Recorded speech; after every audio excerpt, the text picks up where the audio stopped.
વડોદરા શહેરમાં સતત વરસી રહેલા વરસાદે કહેર વર્તાવ્યો છે અને સીધા દ્રશ્યો જે છે તે તુલસીવાડી પાસે એટલે કે હાથીખાના પાસે આવેલું જે ઇન્દિરાનગર છે ત્યાંના દ્રશ્યો બતાવીશું અને જોઈ શકાય છે કે વરસાદ જે છે તે વરસી રહ્યો છે, જેના કારણે નીચાણવાળા વિસ્તારમાં જે પાણી ભરાવાની સમસ્યા છે તેનું નિર્માણ થયું છે।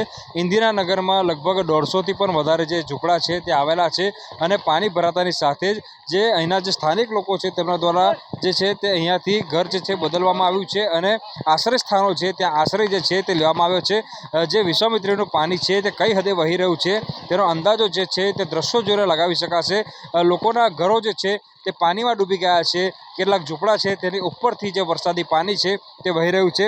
આ જ પ્રમાણે જુદા જુદા જે નીચાણવાળા વિસ્તારો છે ત્યાં વરસાદી પાણી ભરાઈ જવાની સમસ્યાનું નિર્માણ થયું છે અને જે સેંકડો ગરીબો છે કે જેઓ ઝૂંપડામાં પોતાના પરિવાર સાથે રહેતા હતા એ તમામ ગરીબો અત્યારે બેઘર થયા છે અને વડોદરા મહાનગરપાલિકા દ્વારા જે આશ્રય સ્થાનો તૈયાર કરવામાં આવે છે એટલે કે સરકારી શાળાઓ છે ત્યાં આ તમામ પરિવારો જે છે તેમને સ્થળાંતરિત જે છે તે કરવામાં આવ્યા છે અને આ તમામ લોકો માટે જમવાની વ્યવસ્થા, રહેવાની વ્યવસ્થા જે છે તે વડોદરા મહાનગરપાલિકા દ્વારા કરવામાં આવી છે। મેં કીધું તે પ્રમાણે કે હજી તો આ વરસાદની શરૂઆત છે, દિવસ જે છે તે શરૂ થયો છે। મોડી રાત સુધી વડોદરા શહેરમાં કેટલો વરસાદ વરસશે તે કંઈ કહી ના શકાય, કારણ કે હવામાન વિભાગ દ્વારા રેડ એલર્ટ જે છે તે આપવામાં આવ્યું છે। એટલે ટૂંકમાં કહીએ તો નીચાણવાળા વિસ્તારમાં જે રહેતા લોકો છે તેમની મુશ્કેલીમાં ચોક્કસથી વધારો થયો છે અને આ તમામ લોકો છે તેમને સ્થળાંતરિત કરવાની ફરજ જે છે તે પડી રહી છે। રાજ્યના હવામાન વિભાગ દ્વારા આજે વડોદરાના માથે રેલ એલર્ટ આપવામાં આવ્યું છે અને જેની અસર જે છે તે વર્તાઈ રહી છે। વડોદરા શહેરમાં મોડી રાતથી જે મેઘમહેર છે તે જોવા મળી રહી છે। અત્યારે તમે આ જે દ્રશ્યો જોઈ રહ્યા છો તે સયાજીગંજ વિસ્તારના દ્રશ્યો છે અને MS યુનિવર્સિટીની બહાર વરસાદી પાણી ભરાઈ ગયા હોય ત્યાં પ્રકારના દ્રશ્યો જે છે તે જોવા મળી રહ્યા છે। રેલવે સ્ટેશનથી માંડીને MS યુનિવર્સિટી સુધી જે વરસાદી પાણી છે તે રસ્તા પર ફરી વળ્યા છે।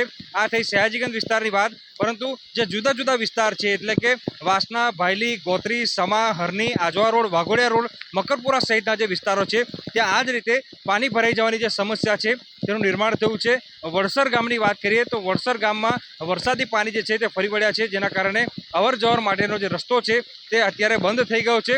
વડોદરા શહેરના જે 4 દરવાજા વિસ્તાર છે ત્યાં જળબંબાકારની પરિસ્થિતિ જે છે તે સર્જાય છે, જેના કારણે જે વાહન ચાલકો છે, નાગરિકો છે તેમને ભારે હાલાકીનો સામનો જે છે તે કરવો પડી રહ્યો છે। આજે રેડ એલર્ટ આપવામાં આવ્યું છે। હજી તો સવાર થઈ છે, સાંજ સુધીમાં આ વરસાદ જે છે તે વડોદરાવાસીઓ પર કયા પ્રકારનો કહેર વરસાવશે તેનો અંદાજો લગાવી શકાય તેમ નથી, પરંતુ વહેલી સવારથી જે વરસાદ વરસી રહ્યો છે એ વરસાદ જે છે વડોદરાવાસીઓ માટે આફતનો વરસાદ સાબિત થાય તો નવાઈ નહીં। હાર્દિક દીક્ષિત, ન્યૂઝ 18 ગુજરાતી, વડોદરા। વડોદરા શહેરમાં અવિરત વરસાદ જે છે વરસી રહ્યો છે, જેના કારણે નીચાણવાળા વિસ્તારમાં પાણી તો ભરાયા જ છે, પરંતુ જે મુખ્ય માર્ગો છે તે પણ બાકાત નથી। સંગમ 4 રસ્તા પાસેના દ્રશ્યો જે છે તમે જોઈ રહ્યા છો।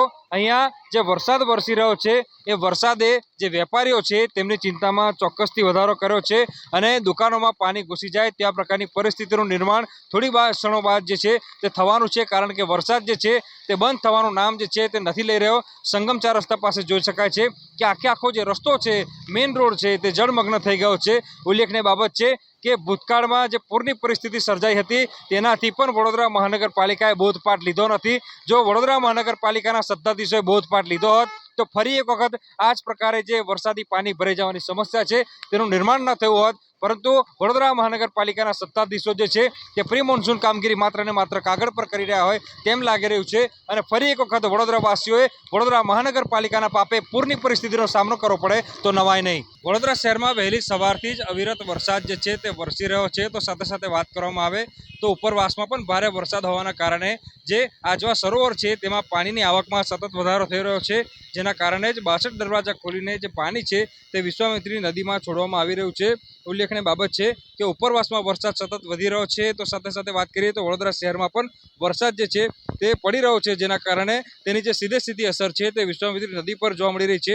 વિશ્વામિત્રી નદીની અત્યારે જળ સપાટીની વાત કરીએ તો જળ સપાટી જે છે તે 20.57 ફૂટ જે છે તે નોંધાઈ છે અને 26 ફૂટ જે છે તે ભયજનક સપાટી જે છે તે માનવામાં આવે છે। આજવા સરોવરની વાત કરીએ તો 212 ફૂટ જેની સપાટી જે છે તે આજવા સરોવરની નોંધાઈ છે। એટલે ચોક્કસથી વાત કરીએ તો વડોદરા શહેરમાં અવિરત વરસાદ વરસી રહ્યો છે, તો સાથે સાથે ઉપરવાસમાં પણ સતત વરસાદ જે છે તે વધી રહ્યો છે, જેના કારણે વડોદરા શહેર અને જિલ્લામાં રહેતા જે લોકો છે તેમની મુશ્કેલીમાં ચોક્કસથી વધારો થઈ શકે છે। વિશ્વામિત્રી નદીના દ્રશ્યો જોઈ શકાય છે કે વિશ્વામિત્રી નદી જે છે તે બે કાંઠે વહી રહી છે અને ફૂલ ફોર્સમાં જે વરસાદી પાણી જે છે તેની આવક જે છે તે વિશ્વામિત્રી નદીમાં જોવા મળી રહી છે। નીચાણવાળા જે વિસ્તાર છે ત્યાં વરસાદી પાણી ભરાવાની શરૂઆત થઈ ચૂકી છે। જો આ જ રીતે વરસાદ જે છે તે વરસતો રહેશે તો વિશ્વામિત્રી નદી જે છે તેની સપાટીમાં સતત વધારો થશે અને જે નીચાણવાળા વિસ્તારમાં રહેતા લોકો છે તેમને સ્થળાંતર કરવાની ફરજ પડે તો નવાય નહીં। હાર્દિક દીક્ષિત, ન્યૂઝ 18 ગુજરાતી, વડોદરા।